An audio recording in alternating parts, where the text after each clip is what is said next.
Okay guys, today you are going to do step 1 of your chicken fajitas, which is cutting up your vegetables.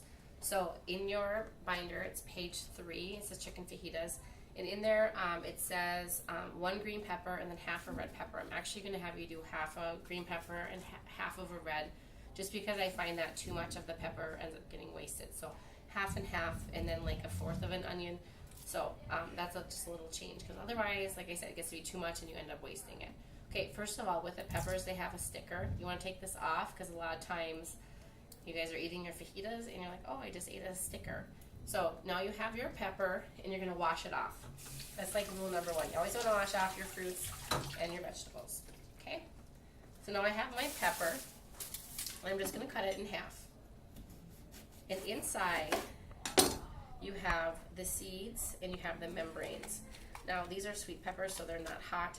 But if you're working with like a jalapeno or a hotter pepper, you would want to wear a glove or something, because this is where you're going to get your heat. So we're going to throw that away, and then we're going to rinse off the inside. And all you're going to do is cut your pepper into long strips, so you can share this other half with the group next to you. So I want to put it so the shiny side is down, because the reason is this side, it's a little bit waxy, and your knife could slip, and I don't want you to cut your hand.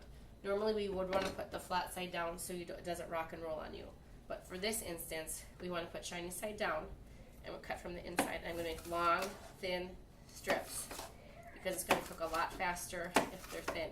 If you're doing big, honking, thick chunks like this, first of all, this is really hard to eat in a fajita, and it takes longer to cook. So nice, thin, long strips. They should just be like this. If you did want to go back and cut them in half again, you can, but they should look like that. Okay, so that's your pepper. When you're done, you'll need a bag, and you're going to label it with whatever period you're in. Of course, finished cutting. Okay, so you're going to put those in there. You're done with your pepper, and then you're going to cut your onion. Okay, so a couple of things we have trouble with the onion. This part, these outer layers, we don't eat these. Sometimes, again, I see people have these in their fajitas and they're trying to chew them, and I'm like, yeah, because you can't eat this part. So you need to take this outer layer off, so you can peel what you can. And then, again, wash. So once I cut this, the rest of it will come off. So here is half of an onion. Now this is, again, kind of a lot of onion, so if you just wanted to use a fourth of it, you definitely can. So I'm just gonna, now that I've cut it, makes it a lot easier to take that last little layer of skin off. Again, I'm gonna cut off the ends of where the root is.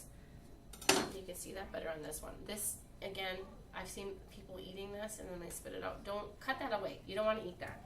So now I have my nice onion, and for this one, we do want to lay it flat side down, so it's not rocking and rolling all over. And same thing, you want nice, thin, stripped. So I'm just leaving the edge of my knife down, and I'm just going up and down with the back part of my blade, and I have these nice little thin strips that will be nice for your fajitas. Because again, if you are making these and you have this big honking chunk, it's going to take longer to cook, and that's not always real appealing to people when they're eating a fajita. So these nice long thin strips, and when you're done, you're going to also put these in the bag. So you have your red pepper, half a red pepper, half a green pepper, and then like a fourth to half of an onion, depending on what you want. But I really think a fourth is enough. You put all that in there. You're going to close it. When you're done, you bring it up here, and you make sure you get all your dishes washed. That's it.